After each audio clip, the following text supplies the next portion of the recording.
សួស្តីបងប្អូនទាំងអស់គ្នាថ្ងៃនេះខ្ញុំនឹងលើកយករឿងរ៉ាវមួយទៀតហើយមកបកស្រាយចែកជូនដល់បងប្អូនទាំងអស់គ្នាស្ដាប់កសាន្តដែលរឿងរ៉ាវនេះនិយាយទាក់ទងជាមួយនឹងភូមិមួយដែលជាភូមិដែលត្រូវបានគេដាក់អាគមខ្មៅចង់ដឹងថាខ្សែរឿងទៅជាយ៉ាងណាសូមស្ដាប់ការបកស្រាយរបស់ខ្ញុំដូចតទៅនៅក្នុងអំឡុងឆ្នាំ1970នៅក្នុងខេត្តពោធិ៍សាត់មានភូមិមួយដែលមានមនុស្សរស់នៅមិនសូវច្រើនប៉ុន្មានទេប្រហែលជា50គ្រួសារអីហ្នឹងអ្នកភូមិទាំងអស់ប្រកបរបរបរបាញ់សត្វនិងធ្វើស្រែចម្ការដូចជាដាំពោតដាំសណ្ដែកអីចឹងទៅនៅក្នុងភូមិហ្នឹងមានមេភូមិម្នាក់ឈ្មោះថាលោកអ៊ំសំជាមេភូមិល្អណាស់គាត់តែងតែអភិវឌ្ឍភូមិស្រុករបស់គាត់ជាហូរហែអ្នកភូមិទាំងអស់ស្រឡាញ់និងចូលចិត្តលោកអ៊ំសំណាស់គាត់ជាមនុស្សដែលមានសន្តានចិត្តល្អអ្នកភូមិរបស់គាត់រស់នៅប្រកបដោយសេចក្តីសុខមិនមានរឿងអ្វីកើតឡើងទេថ្ងៃមួយមានលោកពូម្នាក់ឈ្មោះថាលោកពូផែននិងមានកូនប្រុសម្នាក់ឈ្មោះថានីថនពីអ្នកឪពុកកូនគឺជាមនុស្សមកពីភូមិផ្សេងហើយគាត់បានធ្វើដំណើរមកដល់ភូមិរបស់លោកអ៊ំសំលោកពូផែនគឺបាននិយាយទៅកាន់លោកអ៊ំសំថាលោកអ៊ំខ្ញុំគឺជាអ្នកភូមិស្រុកនៅឯឆ្ងាយពុំមានដីធ្លីឬផ្ទះសម្បែងអ្វីនោះទេតែខ្ញុំអាចសុំដីដែលនៅក្បែរព្រែកនៅក្នុងភូមិរបស់អ៊ំនេះរស់នៅតើបានទេលោកអ៊ំសំនិយាយថាមិនអីទេនៅក្នុងភូមិយើងមានដីសច្រើនណាស់ខ្ញុំអាចឲ្យរស់នៅបានតែខ្ញុំសូមសាកសួរទៅដល់អ្នកភូមិខ្ញុំបន្តិចសិនព្រោះជាទម្លាប់របស់អ្នកភូមិខ្ញុំឲ្យតែមានអ្នកចំណូលថ្មីមកគឺត្រូវតែរាយការណ៍និងជូនដំណឹងប្រាប់ទៅដល់អ្នកភូមិឲ្យបានដឹង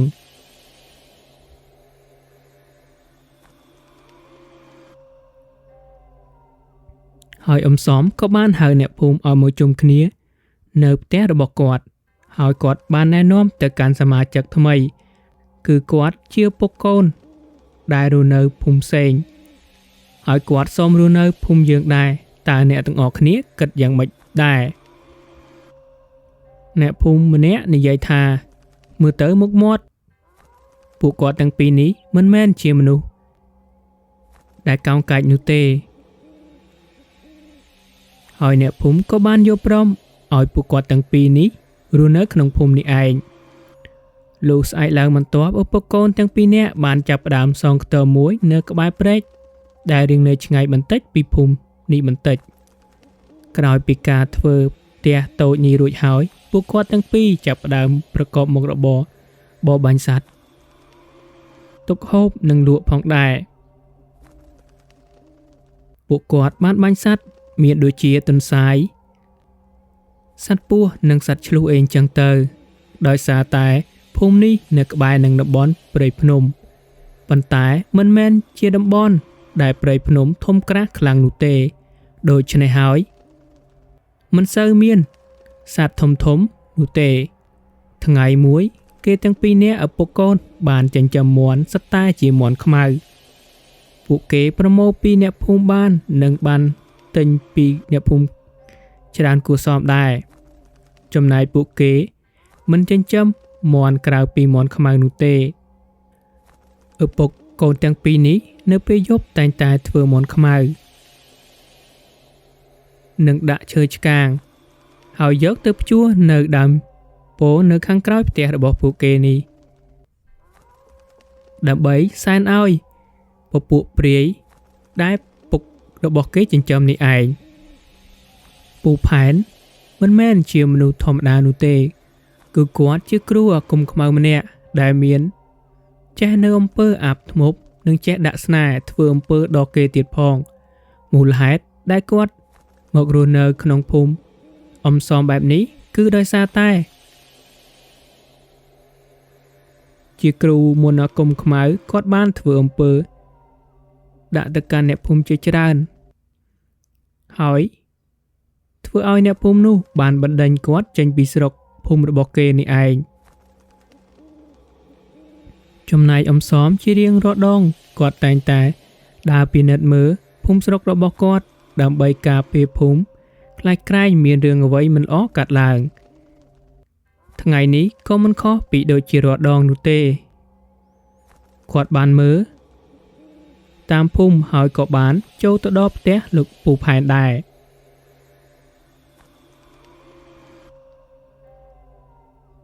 អំសមបានចូលទៅលេងនៅផ្ទះរបស់លោកពូផែនហើយពេលនោះលោកពូផែនក៏បានឃើញអំសមបែបនេះក៏គាត់លោកពូផែនបានឃើញលោកអ៊ំសមបែបនេះក៏ចូលមករាក់ទាក់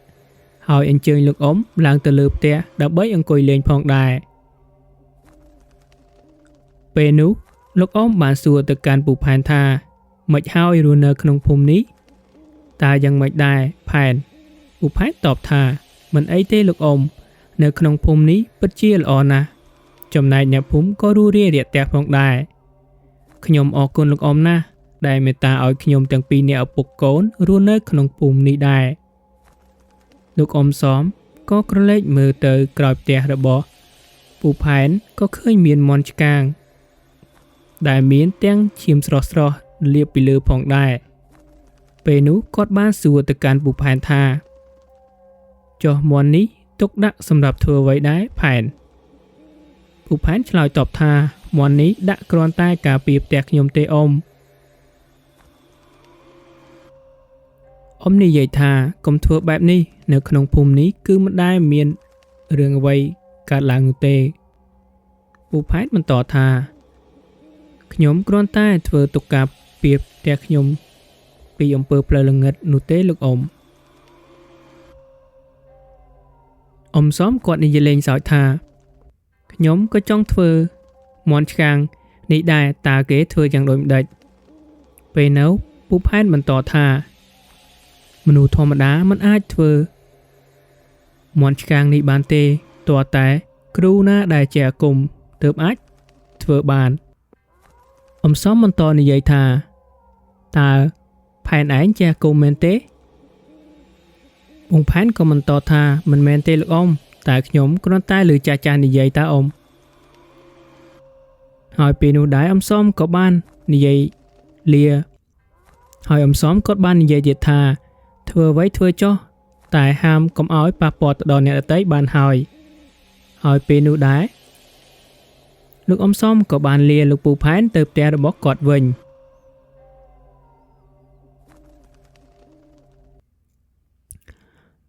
ចំណែកពូផែនជារៀងរាល់យប់ពីអ្នកកូនរបស់គាត់តែងតែយកមាន់ឆ្កាងទៅព្យួរនៅលើដើមពោធិ៍នៅក្រៅផ្ទះរបស់គាត់ឲ្យតែរៀងរាល់ថ្ងៃសិលពេលយប់នេះថនបាននិយាយទៅកាន់ពូផែនថាពុកអ៊ំមេភូមិនេះគាត់រស់នៅក្នុងភូមិនេះអ្នកភូមិទាំងអស់ស្រឡាញ់និងចូលចិត្តគាត់ណាស់ចំណែកឯ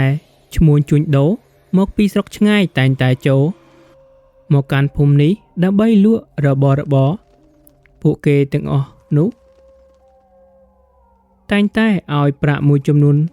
ទៅកាន់លោកអ៊ំមេភូមិចំណែកលោកអ៊ំមេភូមិក៏មានទ្រព្យសម្បត្តិជាច្រើនដែរ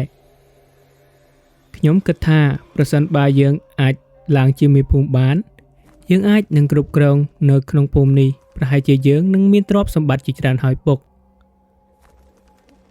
ពូផែននិយាយបន្តថាមែនហើយកូនពុកនឹកមិនឃើញសោះប៉ុន្តែយើងត្រូវរកវិធីកម្ចាត់លោកមេភូមិនេះចេញលោកអ៊ំមេភូមិនេះចោលសិនបានកើតបន្ទាប់មកពួកយើងនឹងឡើងជាមេភូមិហើយយើងនឹងអាចគ្រប់គ្រងនៅក្នុងភូមិនេះបានតាមពុកស្មានមើលលោកអ៊ំមេភូមិនេះមិនមែនជាមនុស្សធម្មតាសាមញ្ញនោះទេគាត់ក៏ចេះនៅមន្តអាគមគាថាដែរតែយើងធ្វើយ៉ាងដូចម្ដេចត្រូវមានភាពស្និទ្ធស្នាលជាមួយគាត់ឲ្យច្រើនក្រោយការនិយាយពិភាក្សាគ្នាហើយជារៀងរាល់ថ្ងៃពូផែនបានប្រាប់ទៅកាន់កូនរបស់គាត់ឲ្យយកសម្លនិងនំចំណីជូនទៅដល់លោកអ៊ំផែនជារៀងរាល់ថ្ងៃចំណែកឯលោកអ៊ំផែនក៏មិនបានចាប់អារម្មណ៍អ្វីនោះទេដោយសារតែគាត់ជាមេភូមិហើយអ្នកភូមិរបស់គាត់តែងតែជូន របស់បរិភោគមកកាន់គាត់ជាហូរហែអញ្ចឹងទៅចំណែកឯនាថនក៏មិនខុសពីអ្នកដទៃដែរតែងតែយកនំចំណីអាហារបន្តិចបន្តួចមកជូនលោកអ៊ំសមជាហូរហែអញ្ចឹងទៅប៉ុន្តែនំចំណីរបស់នាថនគឺបានបញ្ចុះនៅមុនអាគមខ្មៅដាក់នៅក្នុងនេះឯងហើយគាត់ដាក់នៅអាគមខ្មៅបែបនេះដើម្បីចង់ធ្វើសម្រាប់លោកអ៊ំសមតែម្ដងហើយលោកអ៊ំសមគាត់ក៏មិនបានចាប់អារម្មណ៍នោះទេពេលខ្លះគាត់ក៏ហូបរបស់និថនហើយពេលខ្លះក៏មិនបានហូបដែរដោយសារតែអ្នកភូមិក៏យករបស់របរនំចំណីជូនទៅដល់លោកអ៊ំដែរលុះរំលងប្រហែលជាមួយខែក្រោយអ៊ំសមក៏ចាប់ផ្ដើមធ្លាក់ខ្លួនឈឺដោយមិនដឹងមូលហេតុអ្វីនោះទេប្រពន្ធគាត់ដកថ្នាំអ្វីឲ្យពិសាក៏មិនបានធូរស្បើយនោះទេគាត់ចាប់ផ្ដើមដឹងថាប្រហែលជាគាត់ត្រូវនៅអំពើរបស់គេហើយមើលទៅចំណែកឯអ្នកភូមិក៏នឹកស្មានថាអ៊ំសមគាត់ឈឺជំងឺធម្មតានោះទេលុះដល់យប់មួយអ៊ំសមបានសម្រេចចិត្តប្រាប់ទៅកាន់ប្រពន្ធថាម៉ែវាខ្ញុំចង់ទៅរកគ្រូមកព្យាបាលនៅអំពើក្នុងខ្លួនរបស់ខ្ញុំប្រសិនបើនៅតែបែបហ្នឹងខ្ញុំប្រហែលជាមិនអាចរស់នៅជាមួយម៉ែវាឯងបាននោះទេលុះយប់ឡើងបន្តិចគាត់ពីអ្នកប្តីប្រពន្ធរបស់គាត់បានបរទេះចេញទៅដោយមិនបានប្រាប់នរណាឲ្យដឹងនោះទេលុះធ្វើដំណើរអស់រយៈពេលជាច្រើនម៉ោងក៏ទៅដល់ភូមិមួយដែលជាភូមិរបស់មិត្តភក្តិគាត់នេះឯងគាត់បានជួបជាមួយប្អូនរបស់សម្លាញ់របស់គាត់ដែលគាត់មានឈ្មោះថានាយប្រាក់ម្នាក់នេះមិនមែនជាមនុស្សធម្មតានោះទេគឺជាមនុស្សដែលមានអាគមកិថាខ្លាំងពូកែដែរនាយប្រាក់បានសួរទៅកាន់អ៊ំសមថាលោកបងតើលោកបងទៅណាមកណាបានមកដល់ភូមិខ្ញុំទាំងព្រឹកតែម្ដងហើយមើលមុខទៅហាក់ដូចជាស្លេកស្លាំងដូចគ្មានកម្លាំងសោះអ៊ំសមតបថាមកនេះគឺមករកអាចារ្យចុះអាចារ្យនៅផ្ទះដែរទេប្អូនប្រាក់នេះប្រាក់ឆ្លើយតបថាបងច័ន្ទគាត់នៅផ្ទះឯណោះតាលោកបងចាំអញ្ចឹងចាំខ្ញុំជូនទៅពេលនោះអ៊ំសមបានបរទេះជាមួយនឹងប្រពន្ធគាត់ជាមួយនឹងបងប្រាក់ដើម្បីធ្វើដំណើរទៅកាន់ផ្ទះបងចានពេលធ្វើដំណើរបានមួយសន្ទុះក្រោយមកក៏បានទៅដល់ផ្ទះបងចាន់ពេលទៅដល់ផ្ទះបងចាន់ក៏បានសួរថាសមទៅណាមកណាមកទាំងមានទាំងប្រពន្ធមកផងនេះហើយមកតាំងព្រឹកតែម្ដងមើលទៅមុខហាក់ដូចជាស្លេកស្លាំងឯងជឿមែនទេចុះពីលើរទេះមកហើយមកអង្គុយលើផ្ទះសិនមកពេលនោះពួកគាត់ទាំងអស់គ្នាក៏បានឡើងទៅសំដៅទៅលើផ្ទះពេលទៅដល់លើផ្ទះលោកអ៊ំសមបានប្រាប់ទៅកាន់លោកអ៊ំច័ន្ទថាគ្នាមកនេះគឺចង់ឲ្យសម្លែងឯងជួយព្យាបាលឲ្យគ្នាប្រហែលជាត្រូវអំពើគេយ៉ាងម៉េចទេមើលទៅហើយត្រង់នេះដែរសូមនិយាយអំពីប្រវត្តិរបស់លោកអ៊ំសមនិងលោកអ៊ំច័ន្ទបន្តិចដែលគាត់បានស្គាល់គ្នានេះឯងអ៊ំច័ន្ទគឺជាអ្នករកស៊ីឈ្មួញជួញដូរស្រូវហើយអ៊ំច័ន្ទទៀតសោតគាត់ដើរទិញស្រូវគ្រប់ទីកន្លែងមិនថាស្រុកណាក៏គាត់ស្គាល់ដែរហើយបានទៅទិញស្រូវទៅដល់ភូមិរបងសមនេះឯងអ៊ំសមគឺជាមនុស្សដែលមានមេត្តាធម៌គាត់ចូលចិត្តជួយអ្នកដទៃមកពីឆ្ងាយអាចចូលសម្រាកនៅផ្ទះគាត់បានមួយយប់ពីរយប់គាត់ឲ្យសម្រាកជាហូរហែ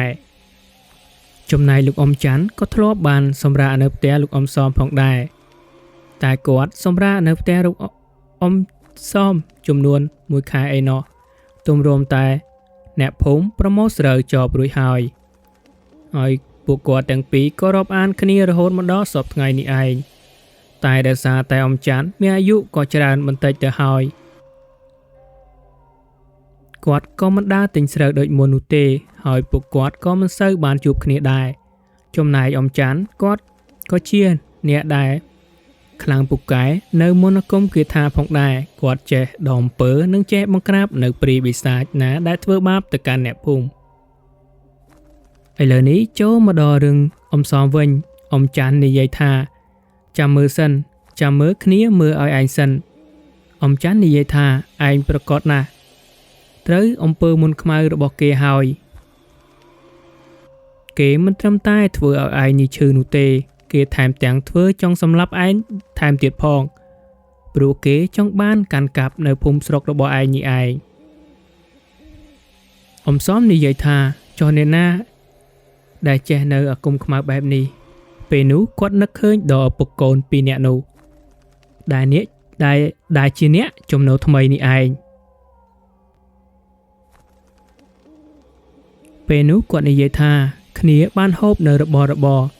ដែល2នាក់កូននឹងបានជូនមកឲ្យគ្នាតែគ្នាមិនបានចាប់អារម្មណ៍នោះទេពេលនោះអ៊ំច័ន្ទនិយាយថានឹងហើយ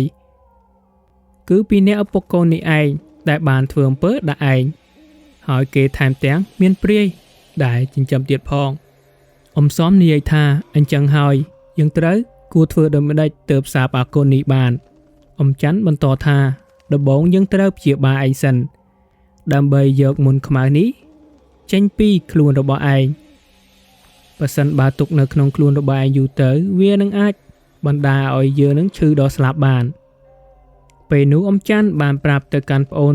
របស់គាត់ឈ្មោះប្រាក់ថាអាប្រាក់ឯងត្រូវទៅយកឈាមមាន់ខ្មៅមកឲ្យយើងពេលនោះបងច័ន្ទបានយកឈាមមាន់ខ្មៅមកឲ្យលោកអ៊ំច័ន្ទហើយលោកអ៊ំច័ន្ទគាត់បានសូត្រនៅមន្តអាគមគិថារបស់គាត់ដាក់ទៅចូលឈាមមាន់ខ្មៅនោះហើយបន្ទាប់មកទៀតគាត់ឲ្យទៅកាន់លោកអ៊ំសំគាត់ផឹកបន្តិចហើយបន្តមកទៀតអ៊ំច័ន្ទបានយកមកជល់របស់គាត់ហើយសូត្រនៅបាលីអាគមបណ្ដាចាក់ទៅលើចុងដៃរបស់អ៊ំសំបណ្ដាហើយហូរឈាមមកខ្មៅតាមរាមដៃរបស់គាត់ពេលនោះលោកអ៊ំច័ន្ទបានប្រាប់ឲ្យបងប្រាក់យកត្រឡោកដូងមកហើយយកត្រឡោកដូងមកត្រង់ឈាមខ្មៅហើយឈាមខ្មៅនេះគឺខ្មៅដូចមានធុំក្លិនស្អុយហាក់ដូចជាមាន់ស្លាប់ជាយូរណាស់មកហើយអ៊ំច័ន្ទចាក់រហូតដល់គ្រប់ម្រាមដៃចំណែកប្រពន្ធរបស់អ៊ំសំឃើញទស្សនវិជ្ជាបែបនេះគាត់ពិតជាឈឺជំនួសអ៊ំសំណាស់ក្រោយពីពេលអ៊ំច័ន្ទចាក់សមម្រាមដៃរួចហើយអ៊ំច័ន្ទបានប្រាប់ទៅកាន់បងប្រាក់ថាឲ្យយកឈាមនេះចេញឲ្យពេលនោះអ៊ំច័ន្ទបានប្រាប់ទៅកាន់បងប្រាក់សូមយកឈាមនេះទៅកប់ឲ្យជិតកុំឲ្យមានសត្វណាអាចកាយបានអ៊ំច័ន្ទបានសួរទៅកាន់អ៊ំសំថាយ៉ាងម៉េចហើយសំឡាញ់ឥឡូវបានធូរបន្តិចហើយឬនៅអ៊ំសំប្រាប់ថាគ្នាបានធូរបន្តិចហើយរៀងស្រឡះមុខបន្តិចអ៊ំច័ន្ទបន្តថាឯងត្រូវសម្រាកនៅទីនេះប្រហែលជា7ថ្ងៃទៀតចាំយើងរកថ្នាំខ្មែរឲ្យឯងផឹកបន្ថែមដើម្បីព្យាបាលជំងឺនៅខាងក្នុងហើយអ៊ំច័ន្ទគាត់បានប្រាប់ទៅកាន់បងប្រាក់ថាប្រាក់ឯងត្រូវចូលទៅក្នុងភូមិដើម្បីចង់ដឹងថាស្ថានភាពភូមិយ៉ាងម៉េចហើយបងប្រាក់និយាយថាខ្ញុំមានការត្រូវទៅក្នុងភូមិរបស់អ៊ំសំដែរដោយសារតែអ្នកភូមិបានកំងនៅហូបផាមួងចាំនៅពេលដែលខ្ញុំទំនេរខ្ញុំនឹងចូលទៅក្នុងភូមិផងដែរចំណែកនៅក្នុងភូមិរបស់អ៊ំសំវិញក្រោយពីអ៊ំសំមិននៅក្នុងភូមិអ្នកខ្លះក៏ឈឺចំណែកចាស់ៗនៅក្នុងភូមិក៏មានអ្នកឈឺកាន់តែច្រើនចំណែកឯក្មេងៗទើបនឹងកើតយំខ្លាំងៗនៅពេលយប់ហាក់ដូចជាក្មេងនោះមើលឃើញអ្វីនោះទេចំណែកអ្នកភូមិវិញនៅពេលយប់ពួកគេគឺមិនហ៊ានចេញក្រៅនោះទេដោយសារតែពួកគេនៅពេលយប់ឮសំឡេងឆ្កែលូហើយថែមទាំងមានស្រមោលខ្មៅដើរកាត់នៅក្នុងភូមិថែមទៀតក្រោយពីមានរឿងចម្លែកកើតមានឡើងនៅក្នុងភូមិអ្នកភូមិបានពិភាក្សាគ្នាថាតាំងពីអ៊ំសំចេញទៅក្នុងភូមិយើងមានរឿងហាក់ដូចជាមានរឿងចម្លែកជាច្រើនគួរឲ្យខ្លាចប្រហែលជាមកពីលោកអ៊ំមេភូមិមិននៅហើយ បានជាមានវិញ្ញាណពួកអមនុស្សវាមករាតត្បាតនៅក្នុងភូមិយើងបែបនេះដូច្នេះពួកយើងត្រូវតែរកគ្រូណាដែលខ្លាំងពូកែដើម្បីបង្ក្រាបទើបបានពេលនោះនីថនក៏នៅទីនោះដែរពេលនោះនីថនបានប្រាប់ទៅកាន់អ្នកភូមិថាមិនចាំបាច់រកគ្រូឯណានោះទេបងប្អូនលោកពុករបស់ខ្ញុំគឺជាអ្នកគ្រូមន្តអាគមខ្លាំងពូកែណាស់ប៉ុន្តែគាត់មិនចេះអួតអាងនោះទេតាមពិតទៅអ្នកដែលនៅក្រោយរឿងទាំងអស់នេះគឺជាពូផែននេះឯងគាត់បានបញ្ជាព្រាយរបស់គាត់ដែលបានចិញ្ចឹមឲ្យដើរអុកឡុកអ្នកភូមិដើម្បីឲ្យអ្នកភូមិមករកគាត់ដើម្បីបង្ការព្រាយនេះឯងដើម្បីឲ្យអ្នកភូមិទទួលស្គាល់គាត់ថាគឺជាមនុស្សខ្លាំងពូកែចំណែកអ្នកភូមិបានទៅរកផ្ទះរបស់ពូផែននេះឯងដើម្បីធ្វើពិធីបណ្ដេញព្រាយនិងឧបទ្រពចង្រៃចេញពីភូមិពេលពូផែនបានប្រាប់ទៅកាន់អ្នកភូមិថាយើងត្រូវធ្វើទីងមងដាក់នៅខាងមុខផ្ទះហើយថែមទាំងលាយលក្ខដើម្បីធ្វើដូចជាឈាមដើម្បីឲ្យពពួកព្រាយបិសាចនៅពេលយប់ឲ្យវាផឹកលុះដល់ព្រាយបិសាចនោះវាផឹករួចហើយថ្ងៃក្រោយបន្ទាប់យើងត្រូវធ្វើពិធីនៅពាក់កណ្ដាលអាត្រៀតនៅក្នុងកណ្ដាលភូមិដើម្បីដេញព្រាយបិសាចនោះចេញពីភូមិរបស់យើងហើយរឿងយើងក៏សុំស្លេះតែប៉ុណ្្នឹងសិនរងចាំការបកស្រាយរបស់ខ្ញុំនៅភាគ2ជាបន្តទៀត